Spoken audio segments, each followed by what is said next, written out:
성경 말씀 보겠습니다. 베드로전서 1장 16절에서 21절까지 말씀입니다. 신약성경 377쪽입니다. 신약성경 377쪽 베드로전서 1장 16절에서 21절까지 한 절씩 교독하며 읽도록 하겠습니다. 기록되었을 때 내가 거룩하니 너희도 거룩할지어다 하셨느니라. 외모도 보시지 않고 각 사람의 행위대로 심판하시는 이를 너희가 아버지라 부른즉 너희가 나그네로 있을 때를 두려움으로 지내라. 너희가 알거니와 너희 조상이 물려준 헛된 행실에서 대속함을 받은 것은 은이나 금같이 없어질 것으로 된 것이 아니요 오직 흠없고 점없는 어린 양 같은 그리스도의 보배로운 피로 된 것이니라. 그는 창세 전부터 미리 알리신 바 되신 이나 이 말세에 너희를 위하여 나타내신 바 되었으니 너희는 그를 죽은 자 가운데서 살리시고 영광을 주신 하나님을 그리스도로 말미암아 믿는 자니 너희 믿음과 소망이 하나님께 있게 하셨느니라. 아멘. 네, 오늘 말씀을 시작하려고 하는데 제가 말씀을 준비를 다 해놓고 오늘 찬양을 하는데 마지막 찬양하면서 깜짝 놀랐어요. 이 전도사님이 왜 이러시나 싶어서. 왜냐면은 오늘 설교 내용이 거의 찬양의 앞부분에 다 끝나 있어요. 그 앞부분 가사가 이 땅의 내 삶이 나는 주님께 속한 자, 이게 제목이거든요. 이 땅의 내 삶이 비록 버겁더라도 주님의 선하신 나 믿음의 가리, 이 작은 자통에 주가 이뤄가시니 감사로 사는 삶 나 살기 원하네. 이게 어쩌면은 오늘 제가 이야기하려고 하는 것들의 거의 핵심을 꿰뚫는 이야기입니다. 오늘 제목을 보면은 소망, 거룩, 두려움, 요 세 가지 단어로 되어져 있습니다. 그러니까 솔직히 정확히 얘기하면은 소망과 거룩은 제가 이전에 베드로전서를 하면서 얘기를 다 끝냈습니다. 그런데 이 수요 예배 때는 오후 예배 때는 안 오시고 수요 예배 때 오시는 분이 가끔 몇 분이 계시더라고요. 그래서 오늘 이제 그 앞부분 또 소급 적용해서 다 얘기를 하려고 합니다. 왜냐면은 오래됐잖아요. 특히 소망 부분에 대해서는 나그네된 우리의 삶입니다라고 말씀은 드렸지만은 그게 저 멀리 중간중간에 제가 얘기를 했지만은 좀 너무나 예전 얘기였기 때문에 그 이야기와 그 다음에 거룩과 그 다음에 이제 오늘 핵심이 되는 이 두려움, 무엇을 얘기하는지를 다시 곰곰이 기억했으면 좋겠습니다. 얘기하시면서 오늘 이 아까 얘기했던 어쩌면은 믿는 자들의 삶, 나는 주님의 속한 자입니다 라고 이 고백하는 이 찬양의 고백과 같이 한번 연결시킬 수 있으시면은 한번 연결시키시면은 조금 더 은혜가 되지 않을까 싶습니다. 이 베드로전서를 보면은 1장 1절에서 12절까지가 서론입니다. 그리고 13절에서부터 5장까지가 본론이고 그 뒤에가 이제 결론입니다. 이 베드로전서는 본론에서 이제 삶에 대해서 얘기하는데요. 이 베드로전서적인 용어로 이제 얘기하자면은 행실이라고 얘기할 수 있습니다. 이 삶인데 일반적으로 삶을 얘기하는데 네 가지의 삶을 얘기하는데요.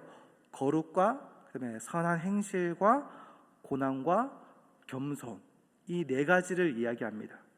그런데 가만히 생각해 보십시오. 여러분에게 야, 너 거룩해라, 너 선한 행실로 살아라, 너 고난을 받아도 견뎌내라, 너 겸손해라 그러면은 밑도 끝도 없이 그 얘기를 한다 그러면은 하실 수 있겠느냐라는 겁니다.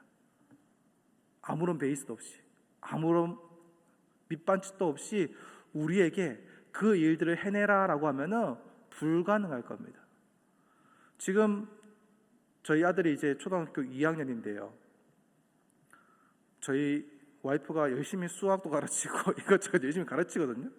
근데 지금 요 나이 때 1학년, 2학년 나이 때 되게 고민하는 것들 중에 하나가 이게 칠교, 요런 것들, 블록 맞춘 이런 것들에 막 집중해가지고 엄마들이 거기에 막 애 그거 못한다고 학원 보내고 난리를 칩니다.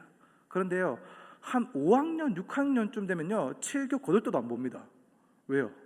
시험 문제 안 나오거든요.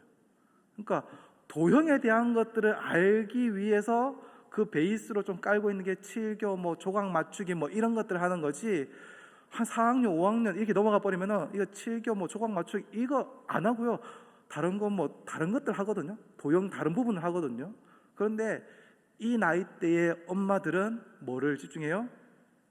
애가 더하기 빼기는 그래도 곧잘 하니까 괜찮은데 뭐 조각 맞추기, 위치 맞추기, 이 뒤에는 뭐 있는지 7교 이것들 때문에 막 스트레스를 받는 거야. 근데 조금만 지나면은 아무 소용 없는 거. 그렇잖아요. 우리도 똑같은 거야. 근데 그게 안 되어 있으면은 나중에 도형으로 못 넘어가겠죠. 더 어려워지는 거죠. 근데 우리에게도 동일합니다. 이 서론에 대해서 본론에서 거룩, 선한 행실, 고난, 겸손에 대해서 얘기하는데요. 이것들을 처음부터 야 너 이렇게 해야 돼라고 얘기하고 계신 게 아니라 서론에서 시작하기 전에 먼저 얘기하는 것들인데 우리에게 은혜로운 것이 바로 무엇이냐면 먼저 우리의 존재에 대해서 얘기를 해주고 있다는 겁니다. 서론에서 너 어떤 사람인지, 너는 선택받은 나그네다 라고 얘기하고 있습니다. 그리고 또한 돌아갈 집이 있는 나그네다. 그냥 정처 없이 떠도는 나그네가 아니라 그냥 잠시 지나가는, 선택받아서 하나님께 선택받아서 이 땅에 잠시 살고 있는 나그네야. 너 다시 돌아갈 집에 있는 그런 나그네야 라고 우리에게 얘기합니다. 그러면서 우리의 존재에 대해서 얘기하면서 두 가지를 얘기하시는데요. 우리를 존재하게 하시는 하나님의 그 공로, 삼위 하나님께서 연합하셔서 우리를 구원하시기 위해서 행하셨던 그 하나님의 공로, 그리고 하나님의 공로로 말미암아 우리에게 주어질 유업들, 나그네로 살아가고 있지만은 하나님께서 우리를 구원하셔서 그 하늘나라 그 땅에서 우리에게 주시는 그 유업, 다른 말로 말하며 소망을 우리에게 주셨다라는 겁니다. 그러니까 우리가 어떻게 해요? 기쁨으로 살아갈 수 있는 겁니다. 그러니까 이 나그네로 살아갈 수 있지만은 기쁨으로 살아갈 수 있는 것이죠. 우리의 존재인 선택받은 나그네임을 먼저 밝혀주시고, 그리고 하나님의 공로로 영원한 유업을 받은 자라는 것을 우리에게 말씀하신 다음에, 그러고 나서 우리에게 얘기하시는 게 너희가 거룩과 선한 행실과 고난과 겸손을 해야 된다. 이 일들을 감당해야 된다라고 말씀하는 겁니다. 꼭 출애굽을 했을 때 하나님께서 이스라엘 백성들에게 출애굽하기 전에 너 거룩하게 살아야 돼, 너 우상 섬기면 안 돼, 너 이거 하면 안 돼 얘기 안 하셨잖아요. 하나님께서 그냥 구원하셨어요. 구원하시고 홍해를 건너게 하셨어요. 그리고 시내산에 가서 그 제사 뭘 주십니까? 율법.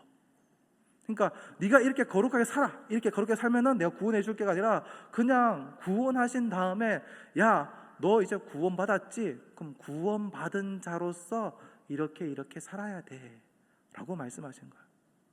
우리가 오늘 에스더서를 딱 마무리를 지었거든요. 에스더서에 보면은 다 그 고난을 겪고 나서 이 불임절이라는 절기가 생겨집니다. 왜요? 다 죽을 위기였잖아요. 하만 때문에 모든 유다인들이 다 죽을 위기였지만은 에스더가 그 일들 가운데 담대하게 나가고 유다 민족들이 금식하며 기도하고 또한 모르드게가 했던 그 일들, 여러 가지 일들이 맞물려지면서 하나님께서 그 일들을 진행하시면서 결국 모든 유다인들이 살아나게 되고, 살아나는 것으로 스톱되어 버린 것이 아니라 유다인들의 대적들까지 진멸하게 되는 일들이 벌어지게 된다는 겁니다. 그러니까 어떻게 해요? 기쁨으로 좋아서 서로 예물을 나누고 기쁨으로 나누고, 나중에는 그 날을 불임절이라는 절기로 삼아서 하나님이 우리를 구원하셨던 그 일들을 기억하면서 그 기쁨을 나누지 않습니까? 동일합니다. 제가 1장 13절을 얘기할 때 이 1장 13절 그러므로라고 중요하다고 말씀드렸지 않습니까? 똑같은 거예요. 왜? 하나님께서 이런 일을 하셨어라고 얘기했잖아요. 하나님께 너를 구원하시기 위해서 하나님의 삼위의 하나님의 이 연합의 일들을 하셨어.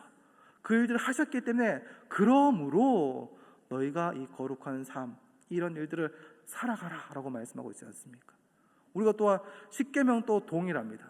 십계명의 제1계명이 나 외에 다른 신을 내게 있게 하지 말지니라. 그런데 십계명을 가르칠 때 이 1계명부터 가르치면 큰일 납니다. 왜요? 그러면은 내가 그거 안 지키면 죽을 것 같거든요. 근데 이 십계명의 서론을 시작하기 전에, 제일 처음에 시작하기 전에 서론이 먼저 나옵니다. 서론.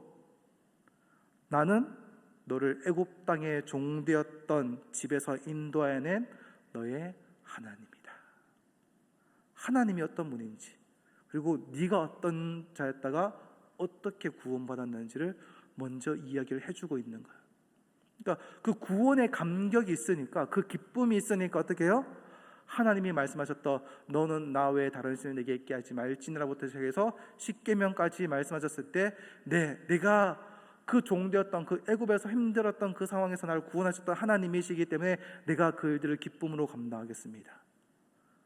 유다인들이 아무 이유 없이 물건을 나누고 예물을 나누고 불임절을 지킬 이유가 없잖아요. 하지만 구원받았던 그 기쁨이 있기 때문에 그 절기를 기쁨으로 즐겁게 섬길 수 있고 예물을 나눌 수 있고 그렇지 않았겠습니까? 동일한 것이죠.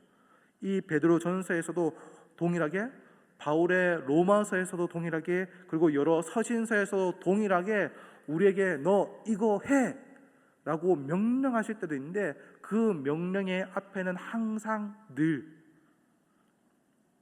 복음의 구원을 허락하신 그 하나님의 일들, 네가 어떤 자인지를 이야기해주고 너를 구원하였다라는 하나님의 그 사랑을 얘기해 주시고 그 복음에 합당한 삶을 살아라 라고 우리에게 말씀하고 계신다라는 겁니다. 그게 무엇입니까? 바로 우리에게 소망이라는 겁니다. 우리가 살아갈 수 있는, 그 일을 해나갈 수 있는 힘이라는 겁니다. 가끔 보면은 그런 경우도 있습니다. 자녀들에게 재산을 안 주고 줄 듯 말 듯 해야 된다라고 말씀하시는 분들이 계십니다. 왜요? 그래도 내가 부모가 뭔가 좀 가지고 있으면은 자녀들이 뭐 그것 때문에 효도를 하는 건 아니겠지만은 그래도 그것들 좀 주시지 않을까, 그래도 부모님 뭐 있으니까 그런 마음에 조금 더 찾아뵙고 조금 더 오니까 줄 듯 말 듯 하면서 가지고 있어야 된다라는 표현을 하지 않습니까? 그런데 어쩌면은 우리도 하나님께서 우리에게 그런 것들을 주셨기 때문에, 그 은혜를 주셨기 때문에, 그런데 그 주신 걸로 끝나신 분이 아니시잖아요. 계속 여전히 우리에게 주시길 원하시는 분이시잖아요. 하늘의 그 유업을, 우리에게 소망을 우리에게 주셨잖아요. 그리고 야, 너 이거 끝나면, 이 세상의 삶이 끝나면은 너 구원받아, 그 소망이 있어. 그러니까 우리가 그 소망을 바라보면서 우리가 이 세상의 삶이 비록 버겁더라도, 이 땅의 삶이 비록 버겁더라도 우리가 기쁨으로 이 삶을 살아갈 수 있는 것이 아니십니까? 그게 우리에게 소망이라는 것이죠. 그러면서 산상보험의 제일 첫 번째가 뭐냐면은 너희가 복받은 자라는 것을 깨우쳐 줍니다. 예수님도 동일하게 얘기하고 계시는 것이죠. 뭐요? 너희가 세상의 빛으로 살아라, 너희가 세상의 소금이 되어라 라고 얘기하시는 게 문제가 아니라, 야, 너 세상의 빛이야, 너 세상의 소금이야, 그러니까 너 세상의 빛으로 살고 세상에서 소금으로 살아라 라고 말씀하는 겁니다. 우리의 존재가 어떤 존재인지를 먼저 얘기하시고, 우리가 구원받은 자라는 거, 소망이 있는 자라는 거, 나그네라는 거, 너희가 하나님께서 너희를 빛으로 만드셨고 소금으로 만드셨다라는 것들을 먼저 말씀하시고 그 일들을 행해라. 왜? 그렇게 할 만한 사람들이니까요. 그렇게 할 만한 자들이니까 그 일을 맡기시는 겁니다. 어쩌면 우리는 가끔 이것들을 앞부분에 하나님이 우리를 어떻게 세우셨는지를 빼버리고 성경 말씀을 읽다가 보면요, 행하면 복을 받고 안 하면 벌 받는다, 이걸로 압축되기도 합니다. 그래서 내가 기도 안 하면, 새벽 기도 안 나오면, 성경 말씀 안 읽으면은 그런 경우들이 있잖아요. 안 좋은 일이 벌어지면 내가 오늘 새벽 기도 안 가서 이러고, 뭐 안 좋은 일이 벌어지면 내가 오늘 성경 말씀 안 읽었지, 뭐 안 좋은 일이 벌어지면 내가 오늘 기도 안 했지. 근데 하나님께서 물론 하나님께서 그 일들을 통해서 나의 신앙이 나태해졌던 것을 다시 좀 리프레시하고 다시금 깨닫고 하나님께 나오는 방법으로 사용하시기도 하십니다. 그런데 모든 상황과 모든 일들이 거기에 그렇게 끼워 맞춰지는 일은 아니라는 겁니다. 왜요? 하나님께서는 우리에게 그 복음, 그 기쁨들을 우리에게 주셨잖아요. 우리에게 구원하셨잖아요.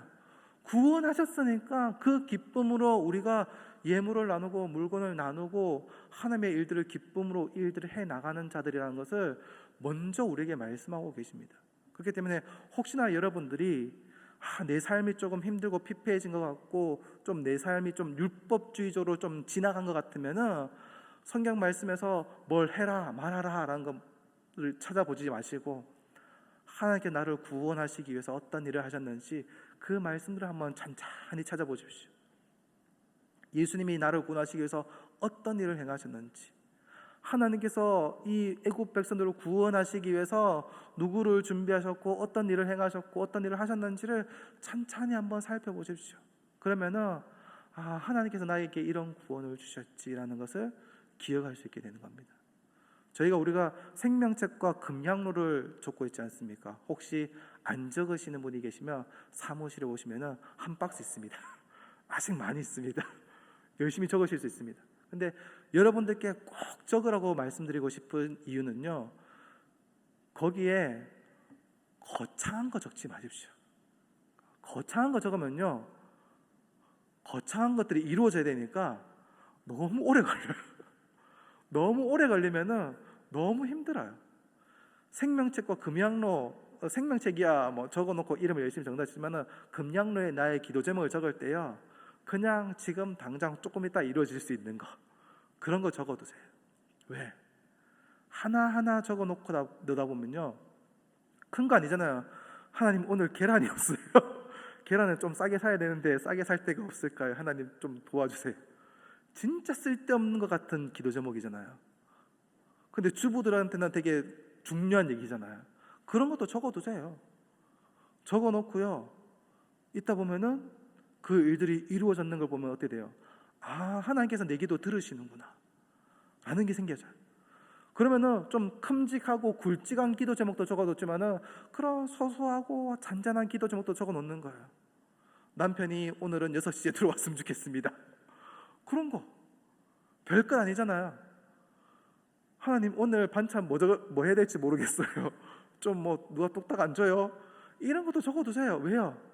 하나하나 그 적었던 것들이 조금씩 쌓여졌는데 그 일들이 하나님께서 기가 막히게 이루어지셨던 것들을 내 삶 가운데 경험하게 되며 나중에 그 기도 제목을 펼쳐봤을 때 이것도 이루어졌었네? 이것도 있었네? 이것도 있었다. 맞다, 이것도 있었네. 그것들이 쌓여지면 어떻게 돼요? 하나님이 나와 함께 하시는구나. 하나님이 내 기도 들으시는구나. 그러면은요, 내 삶 가운데서 더 어려운 힘들, 버티기 어려운 일들이 벌어졌을 때도 그것을 이겨내갈 수 있는 힘이 생긴다라는 겁니다. 유다인들은, 당시의 로마인들은 팍스 로마나, 팍스 평화를 얘기했습니다. 근데 유대인들은 또한 평화를 얘기했지만 또 다른 평화, 샬롬, 에이레네를 얘기했습니다. 그런데요, 우리 그리스도인들은 여기서 좀 한 단계 더 나아가서 은혜를 이야기해야 되는 사람들입니다. 왜냐하면 샬롬, 하나님 있으면 평화가 있습니다. 하지만 하나님의 은혜가 우리 안에 있으면요, 우리 가운데 평화도 있고요, 기쁨도 있다라는 겁니다. 하나님의 은혜가 있으며 하나님이 나와 함께 한다라는 그 은혜가 우리 가운데 있으면 우리가 어려운 일이 있어도 환경이 안 열려도 우리가 그것을 기쁨으로 나갈 수 있고 평안할 수 있다라는 겁니다. 그렇기 때문에 우리와 저와 여러분들이 이 은혜, 하나님이 주시는 은혜, 그 소망을 붙들고 나가기 원합니다. 복음으로부터, 이 하나님의 말씀, 그 복된 소식으로부터 삶이 오고, 복음으로부터 순종이 오고, 복음으로부터 충성이 온다라는 겁니다. 하나님의 은혜가 있기에, 하나님이 나에게 이렇게 해주셨는데 그럼 내가 이런 삶을 살아야지. 하나님께서 이런 삶을 사는 걸 원하시니까, 하나님께 나를 이렇게 구원하셨고 나의 기도를 들으시고 나에게 이렇게 하시는데 그럼 내가 하나님의 말씀에 순종해야지. 하나님께 나에게 이렇게 말씀하셨는데, 순종하셨는데 그럼 내가 하나님의 말씀에 충성해야지. 그러니까 하나님의 은혜가 있을 때에 우리가 이 모든 일들을 감당할 수 있는 힘을 얻게 된다는 것입니다. 그래서 우리가 이 일들 행해야 되는 거죠. 그러면서 그 다음에 말씀하셨던 것이 무엇입니까? 바로 거룩에 대해서 얘기했습니다. 레위기에서 말씀을 인용해서 레위기 19장, 20장에서 그 거룩, 제사에 대한 그 거룩에 대해서 얘기하면서 이타주의, 이기주의가 아니라 이타주의, 그의 본으로 예수 그리스도를 보내주셨고 예수 그리스도가 그 이타의 삶의 극치를 우리에게 보여주셨고, 그리고 또 하나가 성적으로 방종하지 않는 성적인 거룩함들에 대해서 우리에게 얘기하셨습니다. 어쩌면은 이것의 이 말씀의 핵심은 그것입니다. 애굽의 풍속도 따르지 말고 가나안의 풍속도 따르지 말고 하나님을 따라가라. 그것이 거룩이다 라는 겁니다. 그러면서 보면은 15절, 오늘 본문에서 읽기 전에 읽었던, 지난번에 제가 베드로전서 할 때 했던 15절에, 베드로전서 1장 15절에 오직 너희를 부르신 거룩한 이처럼 너희도 모든 행실에서 거룩한 자가 되라 라고 말씀하고 있는 겁니다. 근데 여기서 모든 행실이라고 나오는데 이 말이 신약 성경에 15번이 나오는데요, 그 중에 8번이 이 베드로 전후서에서 나옵니다. 이 행실, 거룩한 삶, 이것에 대해서 베드로가 되게 집중했는데요, 이 구원을 강조하기 위해서, 유업을 강조하고 구원을 강조하기 위해서 우리의 행실에 대해서도 계속적으로 이야기하고 있는 겁니다. 그러면서 베드로가 얘기할 때 그러잖아요. 믿지 않는 자들이 너에게 소망을 물을 때 그 소망에 대한 대답을 너희가 가지고 있어라. 그런데 그 말이 좀 이상하다고 말씀드렸지 않습니까? 이전에 믿음이 어떤지, 너희의 믿음에 대해서 얘기를 물어볼 때 너희의 믿음에 대해서 얘기하라라고 하는 게 어쩌면 문맥상도 맞고 내용상으로도 맞는데, 베드로는 거기서 믿음이 아닌 소망을 이야기하고 있다는 것입니다. 그러면서 우리가 믿음, 이 소망이 다르기 때문에 세상 사람들과는 다른 삶을 살아간다는 겁니다. 거기에 기초해서 오늘 17절의 말씀을 보면은 외모로 보시지 않고 각 사람의 행위대로 심판하시는 이를 너희가 아버지라 부른즉 너희가 나그네로 있을 때에 두려움으로 지내라. 오늘 얘기했던 그 두려움이 여기서 나옵니다. 1장 1절에서 12절까지는 어쩌면 계속 좋은 말만 나왔습니다. 평강, 은혜, 소망, 유업, 이런 좋은 말들이 계속 나왔거든요. 그런데 오늘 17절에 보면은 두려움이 나옵니다. 하나님이 성도들에게 요구하는 것이 이 사회, 이런 은혜와 두려움이 앙상블로, 이 세상이 은혜로만 채워져 있는 것이 아니라 두려움도 같이 섞여 있다는 것을 우리에게 말씀하고 있는 겁니다. 각 사람의 행위대로 심판하시는 이를 너희가 아버지라 부른즉 너희가 나그네로 있을 때를 두려움으로 지내라 얘기하고 있는 것이죠. 그런데 여기서 얘기하면서 아버지의 개념이 계속적으로 나옵니다. 14절에 보면요, 1장 14절에 너희가 순종하는 자식처럼 전에 알지 못하던 때에 따르던 너희들의 사역을 본받지 말고 라고 하면서 순종하는 자식처럼 얘기하면서 아버지와 자녀의 이야기를 계속적으로 이야기합니다. 무엇을 얘기하는 겁니까? 하나님과 우리의 관계가 아버지와 자식의, 자녀의 관계다라고 얘기하면서 우리가 이것을 계속적으로 얘기하면서 베드로가 계속 얘기하는 것이 무엇입니까? 그러니까 사도 바울은 구원이라는 단어, 이것을 계속적으로 얘기합니다. 근데 베드로는요, 이 구원을요, 제일 마지막에, 그 끝에, 하나님께 나가는 그 끝에 구원이라는 단어를 배치해 놓고요, 이 중간에 있는 이 구원에 대한 내용을 다른 말로 이야기합니다. 거듭남, 다시 태어나다, 그리고 자라나다. 그러면서 아버지와 아들, 이것을 얘기하면서 계속적으로 얘기하는 겁니다. 거듭남의 태어남의 주제가 아버지와 자식의 태어남, 이것들을 얘기하는데요, 오늘 베드로전서 2장 2절에 보면은 이 말씀이 나옵니다. 갓난 아기들 같이 순전하고 신령한 젖을 사모하라. 이는 그로 말미암아 너희로 구원에 이르도록 자라게 하려 함이라. 갓난 아기들, 이 아버지와 자식, 거듭남에 대해서 얘기하고 거기서 더해서 이제는 아기가 되어서 자라나는 것, 어쩌면 태어나서 자라나서 성인이 되어지는 것, 그리스도의 장성한 분량에까지 자라가는 것을 이 구원에 대해서 이야기를 하고 있는 겁니다. 이 구원의 원리를 베드로가 이렇게 이야기를 하고 있습니다. 그러면서 아버지라 부른즉 너희가 나그네로 있을 때에 라고 하면서 그 행실을 이야기합니다. 그러면서 행위대로 심판받는 것을 얘기합니다. 외모로 보시지 않고 각 사람의 행위대로 심판하시는 이를 너희가 아버지라고 부른지. 근데 심판이라고 얘기하면 행위대로 심판이라고 얘기했는데, 이 행위대로 심판한다라는 게 믿는 사람을 얘기할까요? 믿지 않는 사람을 얘기할까요? 대답하지 않으셔도 괜찮습니다. 속으로 대답하시고요. 우리는 믿지 않는 사람들이 행위대로 심판받는다 그러면 그래, 그렇지라고 생각합니다. 근데 우리는 어떻게 생각해요? 우리는 믿음으로 구원을 받잖아요. 근데 행위대로 심판받는다고 하니까 조금 뭔가 이상하게 느껴지는 겁니다. 그러니까 이거는 믿지 않는 사람들의 내용이라고 생각하는데, 또 내용을 보면 어떻게 해요? 행위대로 심판하시는 이를 너희가 아버지라 부른즉, 내 아버지가 행위대로 심판하시는데 그럼 나는 심판 안 하시나? 이런 생각도 또 들기도 합니다. 근데 이 행위대로 심판받는다라고 얘기하는데, 이것은 믿는 자에게 따르는 행위에 따르는 심판이 있는데, 이 믿음, 행위, 이것을 했는데 뭘 얘기하면 믿음을 증명하는 행위를 얘기하는 겁니다. 그러니까 야고보가 얘기했던 행함이 없는 믿음은 죽은 믿음이다 라고 하셨을 때 그 행함, 그러니까 하나님을 믿는 자라면 그의 삶 가운데 당연히 그 믿음의 열매, 그 행위가 나타나야 한다라는 것을 말하고 있는 겁니다. 그리고 또 하나가 또 있는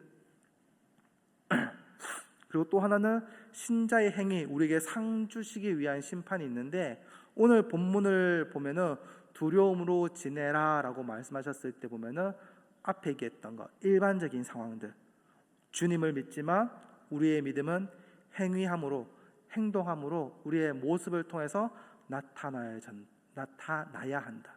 그러니까 믿음의 열매가 없으면 안 된다. 그러니까 너희가 두려움으로 지내라. 혹시 너희의 삶 가운데 하나님을 믿는 자로서의 그 모습이 나타나지 않을 것을 너희들이 두려움으로 지내라.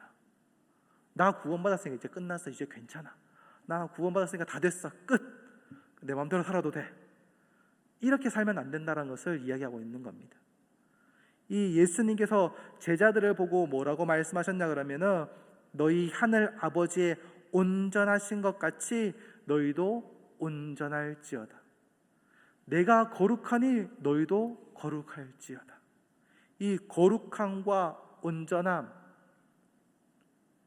그것을 얘기하시면서 예수 그리스도를 닮아가는 삶을 우리에게 얘기하는 겁니다. 그것이 무엇입니까? 바로 이타적인 삶. 어쩌면은 우리가 예수님께서 돌아가실 때 마지막 기도 그러면은 겟세마네 기도를 많이 떠올리실 겁니다. 이 잔을 옮겨 주시옵소서, 아버지의 뜻대로 하시옵소서. 그런데요, 이 요한복음의 17장에 보면은 좀 우리가 잘 생각하지 못했던 대제사장의 기도가 나오는데, 이게 세 단락으로 나눠지는데요. 첫 번째는 자신을 위한 기도, 두 번째는 제자를 위한 기도, 세 번째는 그 제자들의 제자들, 미래의 제자들을 위한 기도가 나옵니다. 그런데 이 더 신기한 거는 자신을 위한 기도면은 예수님 자신을 위한 기도인 거여야 되잖아요. 근데 이 자신을 위한 기도조차도 뭐라고 되어 있냐면은, 아버지여 아들을 영화롭게 하사 아들로 말미암아 아버지를 영화롭게 하소서. 뭐요? 자신을 위한 기도인데도 나만을 위한 기도가 아니라 내가 하는 것들을 통해서 하나님 아버지가 영화롭게 되게 하여 주시옵소서. 그러니까 자신을 위한 기도조차도 하나님 아버지를 위한 기도였다라는 겁니다. 그러니까 철저하게 이타적인 기도의 삶들을 살아가고 있는, 그 그 기도의 모습을 보여주고 있는 모습을 우리가 보게 되는 거죠. 그런데 우리가 예수 그리스도를 닮아가는 사람을 살아가고 있다라고 얘기하면은 이런 삶을 살아가야 된다는 겁니다. 근데 쉽지가 않잖아요. 그러니까 어떻게 해요? 혹시나 우리가 이런 삶을 살지 못하는 것을 두려워함으로 우리가 방지하라는 겁니다. 혹시 이런 열매 맺는 삶을 살고 있느냐, 살고 있지 않느냐, 그것을 하나님 아버지께서 나를 계속 바라보고 계시니까 그것에 대해서 너희가 철저하게 그 삶을 살아갈 수 있도록 너희들이 부단히 노력하고 힘을 써라. 혹시나 내가 방종하거나 타락하거나 구원받았으니까 이제 다 됐어, 끝 하고 내 마음대로 살아가는 삶을 살지 않기 위해서 무엇하라? 두려움으로.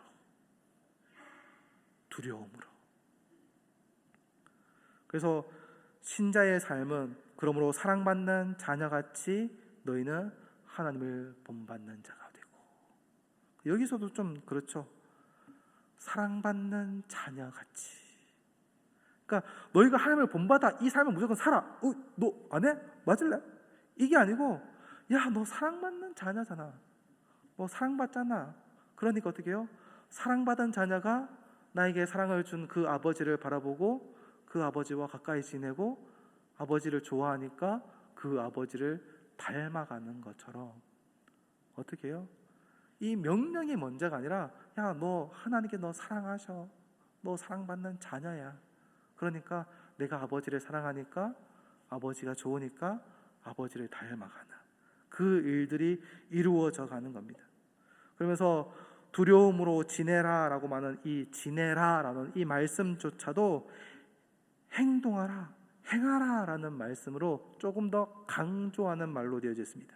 그러니까 각 사람의 행위대로 심판하시는 이를 너희가 아버지라 부른즉 너희가 나그네로 있을 때를 두려움으로 행해라, 두려움으로 지내라 라는 것을 말씀하고 있습니다. 그러면서 18절에 너희가 알거니와 너희 조상이 물려준 헛된 행실에서 대속함을 받은 것은 음이나 금같이 없어질 것으로 된 것이 아니요라고 갑자기 생뚱맞게 은금이 나옵니다. 그렇죠. 근데 이 은금이 나오는 이유가 있습니다. 그 앞에 헛된 행실이 나오잖아요. 헛된 행실이 1장 15절에 나오는 거룩한 행실의 반대말이고 2장 11절에 나오는 선한 행실의 반대말입니다. 그러면서 이 금이 나오는데 들어보셨는지 모르겠지만 이 그레고리 빌이라는 신학자가 쓴 책 중에서 예배자인가 우상 숭배자인가 라는 책이 있습니다. 그 책에 이런 말이 나오거든요. 사람은 자기가 숭배하는 신을 닮아간다. 사람은 자기가 숭배하는 신을 닮아간다. 그러니까 우상 숭배잖아요. 근데 우상 숭배할 때 우상에 보통 뭘 합니까? 금칠, 은칠, 아니면은 금으로, 은으로 우상을 만드는 경우가 많지 않습니까? 그러니까 너희 행실의 대속함을 받은 것은 은이나 금같이 없어질 것, 그 우상 숭배와 같이 아무 쓸데없는 것으로 너희가 달려가지 말아라 라고 얘기하는 겁니다. 내가 누구를 예배하느냐에 따라서 내가 누구를 닮아가는지가 결정이 되어지는 겁니다. 그러면서 우리가 하나님께서 이스라엘을 심판하실 때 그렇게 말씀하시죠. 너희가 보아도 보지 못하고 들어도 듣지 못하고 얘기하시잖아요. 근데 이스라엘 민족들이 만들었던 우상이 뭐였습니까? 돌, 나무로 만들었던 것들이잖아요. 근데 돌과 나무가 보기는 보아도 못 보고 듣기는 들어도 못 듣고 만져도 감각도 없고, 그러니까 이스라엘 백성들이 우상을 섬김으로 인하여서 그 신을 닮아가서 그 이스라엘 백성들이 결국 그 신을 닮아서 보아도 보지 못하고 들어도 듣지 못하는 일들이 벌어지는 겁니다. 어쩌면 우리가 그리스도를 닮아가야 되는 이유가 여기에 있는 것입니다. 우리가 중요한 것이죠. 어쩌면 여러분 이런 말들을 들어봤어요. 이미테이션 뭐예요? 여자분들 하면은 이미테이션 그러면은 쉽게 하면은 두 글자로 우리말로 짝퉁. 그렇죠?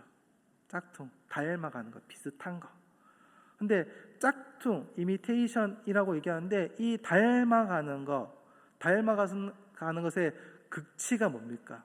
제일 좋은 거는 A급 짝퉁은 원본이랑 제일 가까운 거야. 원본이랑 거의 비교할 수 없으면 거의 이 증서만 빼가지고 여기 넣으면은 이게 진짜라고 얘기했을 정도로 똑같이 돼 있으면 A급 짝퉁이라고 하잖아요. 근데 우리가 하나님과 가까이 하면은 가까이 할수록, 예수님과 가까이 하면은 가까이 할수록 어떻게 돼요? 우리가 하나님의 이미테이션, 하나님을 닮아가는 자들이 된다는 겁니다. 이게 가장 원본과 가까운 거, 가까운 삶을 살아가는 거, 그것들이 우리에게 지금 필요한 일인 것이죠. 그런 삶을 살기 위해서 우리가 두려움으로 이 일들을 해나가는데 하나님께서 그냥 너 이거 해 라고 말씀하시지 않으셨고 우리에게 구원의 소망의 은혜를 주셨고, 그래서 우리에게 거룩하라고 말씀하시고, 또한 우리에게 네가 구원받았으니까 이제 끝, 내 마음대로 살아도 돼요, 이제 자유예요 라고 하지 않을 수 있도록 어떻게 해요? 너희가 두려움으로, 심판하시는 행위대로 심판하시는 분을 너희가 아버지로 두었으니까 너희가 그 두려움으로 이 세상의 삶을 살아가라. 어떤 삶? 예수 그리스도를 닮아가는 삶. 그러면서 19절에 보배로운 피가 나옵니다. 보배로운 피가 이 헬라어로서 티미오스라는 말인데, 보배롭다라는 말이 딱 베드로 전후서에 딱 두 번이 나오는데, 베드로후서 1장 4절에 예수 그리스도의 재림의 약속에 대해서 이 동일한 이 보배롭다라는 말을 쓰고 있습니다. 그러니까 예수 그리스도의 피와 그 다음에 예수님께서 다시 오신다는 약속이 가장 중요한 약속이다라는 겁니다. 어쩌면 우리에게도 동일하죠. 예수 그리스도의 피로 말미암아 우리가 구원을 받았고, 이제 우리가 소망이 무엇이 있습니까? 예수께서 다시 오는 주 예수여 오시옵소서 마라나타 라고 하는 일들이 우리에게 이루어지는 겁니다. 이게 예수님의 초림 때부터 재림 때까지 우리가 이 말세를 살아가고 있는 우리에게 주시는 하나님의 소망이라는 겁니다. 저와 여러분들이 오늘 하루를 살아갈 때 그렇게 살았으면 좋겠습니다. 내가 어떤 자인지를 잊어버리고 있었다면 다시금 한번 깨달아 봅시다. 하나님께서 내가 너를 사랑하는 자녀로 불렀어. 내가 너를 구원했어. 예수님을 십자가에 못 박으면서까지, 그 죽음의 순간까지 내몰아가면서까지도 너를 구원하기 위해서 이 일을 했어. 구약에서부터 이 신약에 이르는 모든 시간 순간순간까지 나의 삶 그 순간순간 모든 일들을 너를 구원하시기 위해서 계획하고 준비하고 진행했어. 네가 태에 있기 전부터 머리털까지 세시는 분이 너의 일들을 준비했어 라고 우리에게 말씀하고 있습니다. 그러면서 예수 그리스도의 재림, 그 상주심, 그 하늘나라의 그 기쁨, 그 소망을 우리에게 주심으로 인해서 우리가 달려나갈 수 있는 힘을 공급해 주셨고요. 그리고 하나님 아버지께서 거룩하시니까 너희도 거룩하라 라고 말씀하십니다. 그러면서 우리의 삶 가운데서 그 거룩의 열매들, 삶의 행실을 통해서 열매 맺기를 원하시고, 그 일들을 통해서 우리가 힘을 얻고 하나님의 백성이 이런 삶을 사는구나 라고 인정받기를 원하신다는 겁니다. 저와 여러분들이 그랬으면 좋겠습니다. 소망을 가지고 거룩함으로, 그리고 나의 삶의 행실들을 한번 되돌아보면서 내가 그 온전한 행실, 나의 삶까지도 살아가는 모습을 통해서 예수 그리스도의 향기를 흘려보내는 자들, 그런 자들이 되기를 주님의 이름으로 축원합니다. 기도하겠습니다.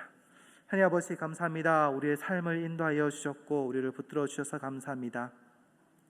매일매일의 삶 가운데 어쩌면 우리가 내가 어떤 자인지 잊어버리고 내가 어떻게 존귀한 자인다는 사실들을 잊어버리고 세상의 잣대대로 나의 자존감이 밑으로 꺼져버렸을 때가 너무나 많았습니다. 하지만 하나님께서는 나를 사랑하시는 자다, 내가 너를 구원하였다. 내가 너를 존귀하게 만들었다. 내가 종되었던 너를 자유인으로 만들었다. 하나님의 자녀로 만들었다라고 우리에게 말씀하고 계십니다.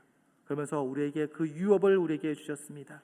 하나님 아버지, 우리에게 하나님의 사랑을 주셨으니 그 사랑을 느낀 자들이, 그 사랑을 깨달은 자들이 이제는 하나님을 닮아가기 위해요, 하나님의 거룩한 이미테이션이 되기 위해서 하나님과 더욱더 가까워지는 삶을 살아가며 예수 그리스도를 닮아가는 그리스도의 장성한 분량까지 자라가는 자들이 되게 하여 주옵소서. 우리의 삶을 다시금 되돌아보며 두려움으로, 행위대로 심판하시는 그 하나님을 두려움으로 기억하며 우리가 방종된 삶이 아니라 절제된 삶으로 주님의 하나님의 백성으로서의 올바른 본을 보이는 삶을 살아가는 자들이 되게 하여 주옵소서. 예수님 이름으로 기도합니다.